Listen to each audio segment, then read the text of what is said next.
오바다의 주선으로 아합 왕을 만난 엘리야는 그 아합 왕에게 영적 전쟁을 선포했습니다. 엘리야는 아합 왕에게 바알과 아세라를 섬기는 선지자 850명을 갈멜산으로 모아 내게로 나오게 하라고 했죠. 자, 19절 하반절인데요. 함께 읽겠습니다. 다 같이요. 바알의 선지자 450명과 아세라 선지자 400명을 갈멜산으로 모아 내게로 나오게 하소서. 한마디로 우상 숭배자들과 영적 대결을 벌이겠다는 얘기입니다. 엘리야는 이렇게 영적 전쟁을 주도하였습니다. 엘리야는 아합 왕에게 영적 전쟁을 선포하였습니다. 그런데 여러분, 우리 삶이 영적 전쟁이잖아요. 그렇다면 우리도 우리의 삶의 현장에서 영적 전쟁을 선포해야 합니다. 왜 우리도 엘리야처럼 영적 전쟁을 선포해야 됩니까? 그 이유는 이 영적 전쟁이 내게 속한 전쟁이 아니라 바로 하나님께 속한 전쟁이기 때문입니다. 하나님께 속한 전쟁이다라고 하는 말은 이 전쟁의 승패가 하나님의 손에 달려 있다는 그런 얘기죠. 그러므로 이 영적 전쟁은요, 내 힘과 능력으로 싸우는 것이 아니라 하나님이 반드시 싸워 주셔야만 합니다. 하나님께서 하늘의 군대를 동원하시고 이 전쟁에 개입해 주셔야만이 승리할 수가 있는 거죠. 그렇다면 그게 뭘까요? 하나님이 개입하시도록 하는 게 뭐죠? 그게 바로 마귀의 일을 멸하시고 승리하신 예수님의 이름으로 영적 전쟁을 선포하면서 주님의 그 보좌 앞에 우리 자신이 무릎을 꿇는 것입니다. 그리고 하나님과 친밀해지는 것입니다. 영적 전쟁은 내가 얼마나 많은 힘과 능력을 갖느냐에 좌우되는 것이 아니라 내가 얼마나 그분 앞에 복종하고 내가 얼마나 하나님과 친밀해지느냐에 의해서 결정이 되는 것입니다. 엘리야로부터 영적 대결에 관한 제의를 받은 아합 왕은 사람을 보내서 전국에 있는 그 바알과 아세라를 섬기는 선지자들을 갈멜산으로 소집하게 했습니다. 20절의 말씀이죠. 다 같이 읽겠습니다. 시작. 아합이 이에 이스라엘의 모든 자손에게로 사람을 보내 선지자들을 갈멜산으로 모으니라. 왕의 소집 명령에 따라서요, 전국에 흩어져 있던 바알의 선지자들이 갈멜산으로 속속 모여들기 시작을 했습니다. 그런데 엘리야는 이 영적 대결을 시작하기 전에 거기에 모여 있는 구름대처럼 몰려와 있는 이스라엘 백성들에게 이렇게 먼저 촉구를 합니다. 자, 21절 상반절인데요. 읽겠습니다. 다 같이요. 엘리야가 모든 백성에게 가까이 나가 이르되 너희가 어느 때까지 둘 사이에서 머뭇머뭇하려느냐? 여호와가 만일 하나님이면 그를 따르고 바알이 만일 하나님이면 그를 따를지니라. 자, 이것을 보게 되면요, 지금 갈멜산에는 바알과 아세라를 섬기는 선지자들만 모여 있는 것이 아니었어요. 학자들마다 견해가 다릅니다만 어떤 주석가는요, 적어도 이 갈멜산에 200만 명 이상의 사람들이 모였을 것이다라고 추정하는 분도 계세요. 그러니까 이 세계의 영적 대결을 보기 위해서 정말 많은 이스라엘 백성들이 구름대처럼 그 현장에 몰려들었던 것입니다. 그런데 엘리야는 이 영적 대결을 벌이기 전에 이스라엘 백성들에게 이렇게 외칩니다. 너희가 어느 때까지 둘 사이에서 머뭇머뭇하려느냐? 당시 이스라엘 백성들은요, 하나님과 바알 사이에서 머뭇머뭇거리고 있었습니다. 실제로 당시 이스라엘 백성들은 하나님을 믿는다고 말하면서도 이 바알이라고 하는 신을 숭배하고 있었어요. 오늘 많은 사람들이 교회는 다니면서도 절대 진리는 없다고 종교다원주의를 믿고 있는 사람들처럼 말입니다.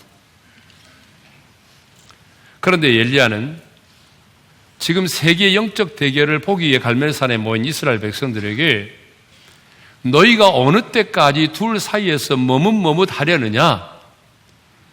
여호와가 만일 하나님이면 그를 따르고 바알이 만일 하나님이면 그를 따르라고 촉구하고 있습니다. 여러분, 이 외침을 통해서 우리가 알 수 있는 게 뭐죠? 우리의 신앙생활에는 중간지대가 없다라고 하는 것을 알 수가 있습니다. 그렇습니다, 여러분. 우리의 신앙생활에는요, 중간지대가 없습니다. 영적 전쟁에는요, 중간지대가 없어요. 그러면 하나님과 바알 사이에 머뭇머뭇하지 말고 하나님이 참신이면 하나님을 따르고 바알이 만일 참신이면 바알을 따르라고 하는 이 선택을 요구받은 이스라엘 백성들은 어떻게 반응했을까요? 여러분 궁금하잖아요. 네? 자, 이렇게 반응합니다. 다 같이 읽겠습니다. 시작. 백성이 말 한마디도 대답하지 아니하는지라. 백성들이요, 말 한마디 안 했다는 것입니다. 백성들이 어떤 대답도 하지 않았어요. 여러분, 왜 그 많은 백성들이 한마디도 대답하지 않았을까요? 양다리를 걸치고 있었기 때문입니다. 하나님이 참신인가? 바알이 참신인가? 확신이 없었기 때문에 그렇죠. 여러분, 확신이 없이 신앙생활 하는 사람도 진짜 많거든요. 예? 그래서 신앙생활을 보험 드는 것으로 착각하는 분들이 계세요. 오늘 우리 역시 왜 머뭇머뭇거립니까? 여러분, 신앙생활을 그렇게 오래 했는데 왜 머뭇머뭇거리죠? 확신이 없기 때문이죠. 하나님께서 나와 함께 계신다는 확신, 하나님이 내 인생을 책임져 주신다는 확신, 하나님이 내 자녀를 책임져 주실 것이라는 확신, 여러분 확신이 없기 때문에 우리가 늘 머뭇머뭇거리는 것입니다. 왜 우리가 주저하며 머뭇거립니까? 두 마음을 품고 있기 때문에 그래요. 두 마음을 품으니까 여러분 그 사이에서 머뭇거릴 수밖에 없어요. 그래서 하나님은 우리에게 뭐라고 말씀하십니까? 두 마음을 품지 말라고 말씀하잖아요. 야고보서 1장 6절과 8절에 있는 말씀인데요. 다 같이 읽겠습니다. 시작.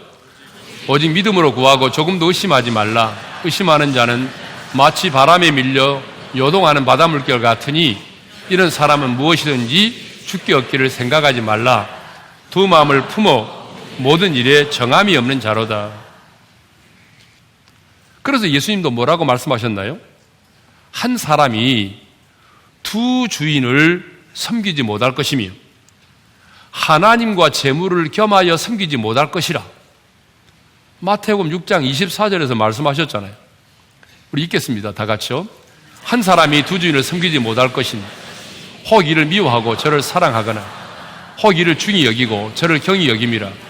너희가 하나님과 재물을 겸하여 섬기지 못하느니라. 여러분, 예수님의 말씀에 의하면 우리 인생에게는 딱 주인이 둘밖에 없어요. 하나님이 내 인생의 주인이든지 아니면 만몬, 물질이 내 인생의 주인이든지 둘 중에 하나입니다. 그러면 여러분 11조를 드리는 이유가 뭐예요? 하나님이 내 인생의 주인이십니다라는 믿음의 고백이에요. 하나님은 내 인생의 주인입니다. 이 고백이거든요. 요한일서 2장 15절에 이런 말씀이 있어요. 다 같이 읽겠습니다. 시작. 이 세상이나 세상에 있는 것들을 사랑하지 말라. 누구든지 세상을 사랑하면 아버지의 사랑이 그 안에 있지 아니하니. 자, 이 말씀도 보게 되면 하나님을 사랑한다고 말하면서도 동시에 세상을 사랑할 수는 없다는 얘기죠. 네. 자, 이렇게 우리 신앙생활에는 중간지대가 없습니다. 영적 전쟁에는 더더욱 중간지대가 없습니다. 그래서 하나님은 두루뭉술한 것을 싫어하세요. 그래서 하나님은 미지근한 사람을 되게 싫어하십니다. 그래서 라오디게아 교회를 책망하시면서 이렇게 말씀하셨거든요. 다 같이 읽겠습니다. 시작. 네가 이같이 미지근하여 뜨겁지도 아니하고 차지도 아니하니 내 입에서 너를 토하여 버리리라. 네. 하나님을 믿는 자에게는 뭐가 없다고요? 중간지대가 없습니다. 영적 전쟁에는 뭐가 없다고요? 중간지대가 없습니다. 그러므로 여러분 두 마음을 품고 머뭇머뭇거리지 마십시오. 하나님과 세상 사이에서 갈팡질팡하지 마십시오. 하나님은 두 마음을 품고 중간지대에서 머뭇머뭇거리는 자를 싫어하십니다. 그리고 그런 사람들은 절대로 하나님의 일하심을 볼 수가 없습니다. 이 사실을 알았던 여호수아는 죽음을 앞둔 인생의 말년에 이런 유언적인 고백을 남기죠. 다 같이 읽겠습니다. 시작. 만일 여호와를 섬기는 것이 너에게 좋지 않게 보이거든 너희 조상들이 강 저쪽에서 섬기던 신들이든지 또는 너희가 거주하는 땅에 있는 아모리 족속의 신들이든지 너희가 섬길 자를 오늘 택하라. 오직 나와 내 집은 여호와를 섬기겠노라. 아멘. 네. 자, 우리의 신앙생활에는 영적 전쟁에는 중간지대가 없다라는 말씀을 드렸습니다. 갈멜산에 모인 이스라엘 백성들에게 자, 하나님을 섬길 것인가 아니면 바알을 섬길 것인가 둘 중에 하나를 선택할 것을 촉구했던 엘리야는 이스라엘 백성들에게 또 이런 말을 하죠. 22절입니다. 읽겠습니다. 엘리야가 백성에게 이르되 여호와의 선지자는 나만 홀로 남았으나 바알의 선지자는 450명이로다. 엘리야는 여호와의 선지자는 나만 홀로 남았으나 바알의 선지자는 450명이로다라고 말하죠. 그리고 25절도 보게 되면 바알의 선지자들에게 이렇게 말합니다. 너희는 많으니 라는 표현을 씁니다. 그러니까 지금 엘리야는 바알의 선지자 몇 명이죠? 450명. 아스라를 섬기는 선지자 몇 명? 400명. 합하니까 몇 명입니까? 850명. 그러니까 850대 1의 영적 전쟁을 치르고 있는 것입니다. 여러분, 850명과 전쟁을 치른다. 여러분, 일단 숫자적으로 이축될 수밖에 없어요.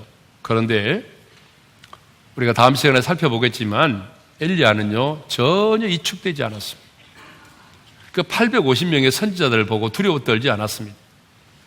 왜 그런지 아십니까? 그 이유를 아셔야 돼요.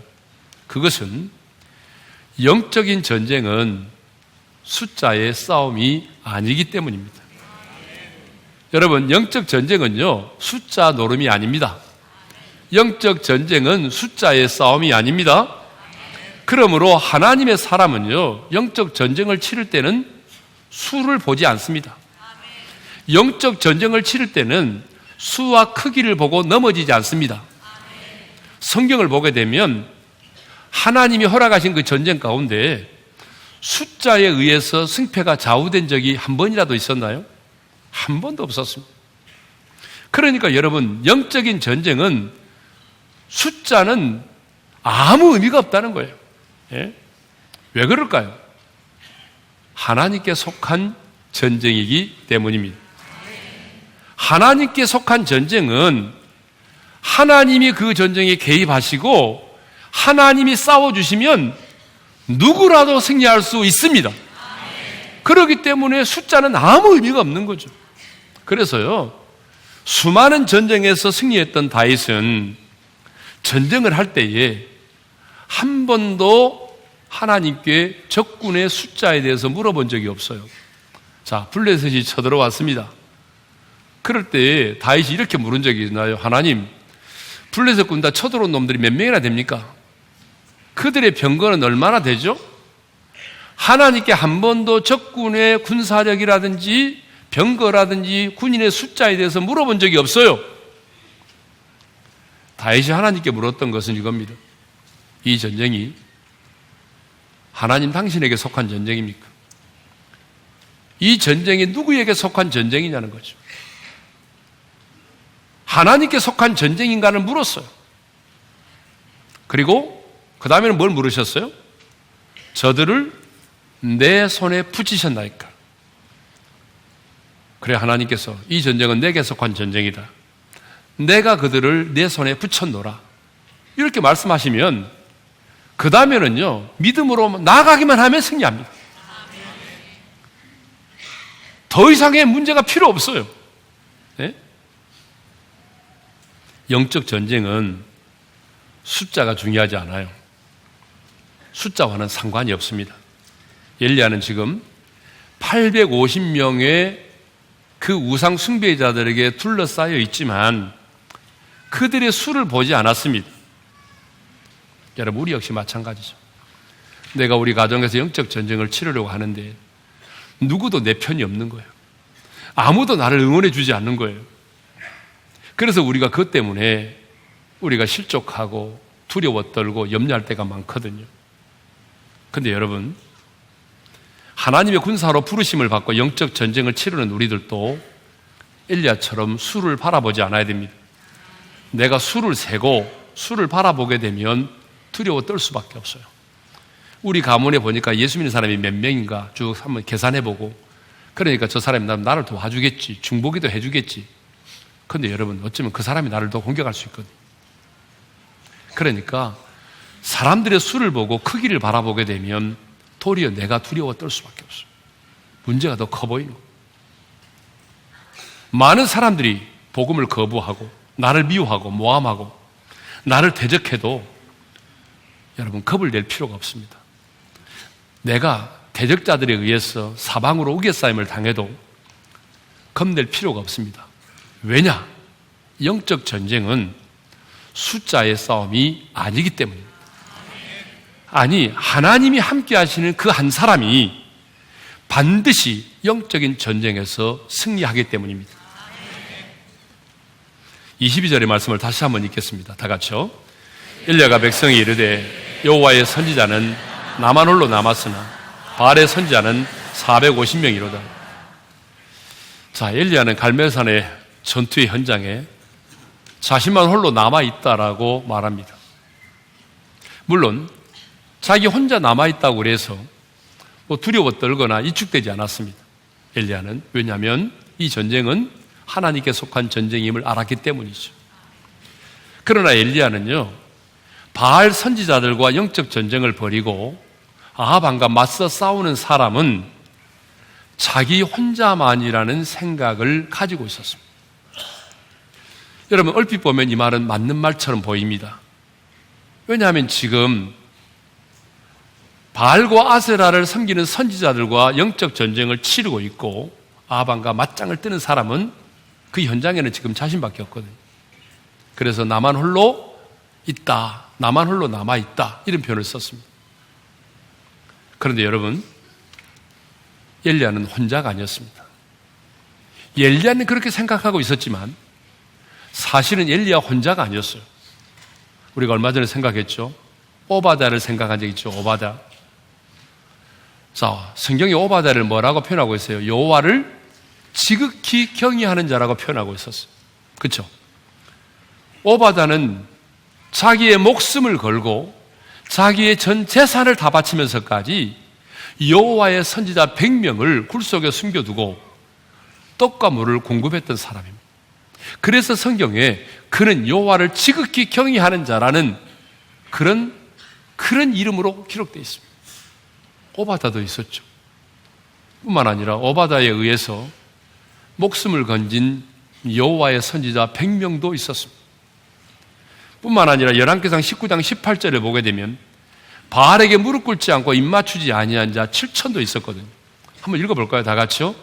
그러나 내가 이스라엘 가운데 7,000명을 남기리니 다 바알에게 무릎 꿇지 아니하고 다 바알에게 입 맞추지 아니한 자니라. 이렇게 있었어요. 그런데 엘리야는 지금 자기 혼자만이 이 영적 전쟁을 치르고 있는 것으로 착각을 하고 있었습니다.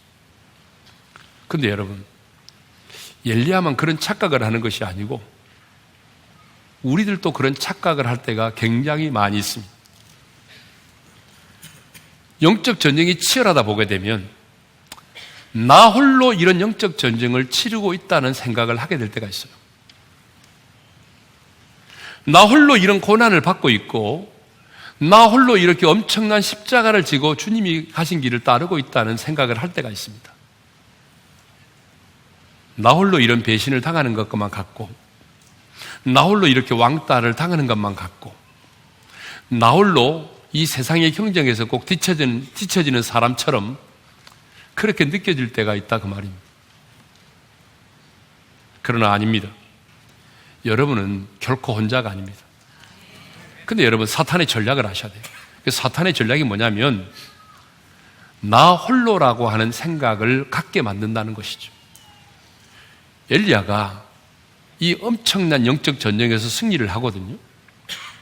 그리고 승리한 다음에 로뎀 나무 아래에서 자신의 생일을 막 저주하며 단식합니다. 여러분, 아합왕과 맞서 싸운 사람이 바로 자기 혼자라는 생각 때문에 우울증에 빠져버린 거예요. 그래서 하나님이 찾아오셔서 엘리야야, 네가 어찌하여 여기 있느냐라고 물었을 때에 엘리야가 이렇게 대답을 했습니다. 우리 다 같이 읽겠습니다. 시작. 오직 나만 남았거늘 그들이 내 생명을 찾아 빼앗으려 하나이다. 나만 남았다고 생각을 한 거예요. 나 홀로 예롭게 아합과 지금 싸우고 있다고 생각을 하는 거예요. 아니잖아요. 근데 여러분, 왜 사람들이 예로워합니까? 왜 사람들이 하나밖에 없는 이 소중한 생명을 스스로 끊어버리려고 합니까? 돈이 없어서입니까? 여러분, 얼핏 보기에는 돈이 없기 때문에 스스로 생명을 끊은 것처럼 보이죠? 아닙니다. 배우지 못해서입니까? 환경이 너무 열악하기 때문입니까? 핍박이 너무 심하기 때문입니까? 결코 아닙니다. 그럼 뭐예요? 나 홀로라는 생각 때문입니다. 나만 홀로. 나 홀로라는 생각. 누구도 내 마음을 이해해 줄 수 없다라고 하는 이 나 홀로라는 생각. 여러분, 이것 때문에 사람은 예로워하고 이것 때문에 극단의 선택을 하는 것입니다.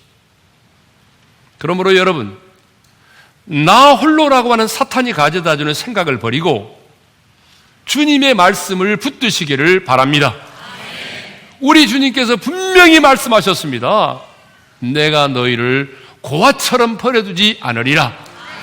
내가 세상 끝날까지 너희와 항상 함께 있으리라. 우리 하나님은, 우리 보혜사 성령님은요, 저와 여러분이 얼마나 연약한 존재인지를 잘 알고 있습니다. 말 한마디에 상처받고 말 한마디에 잠 못 이룰 정도로 우리가 얼마나 연약한 존재인지를 너무나 잘 알고 계세요.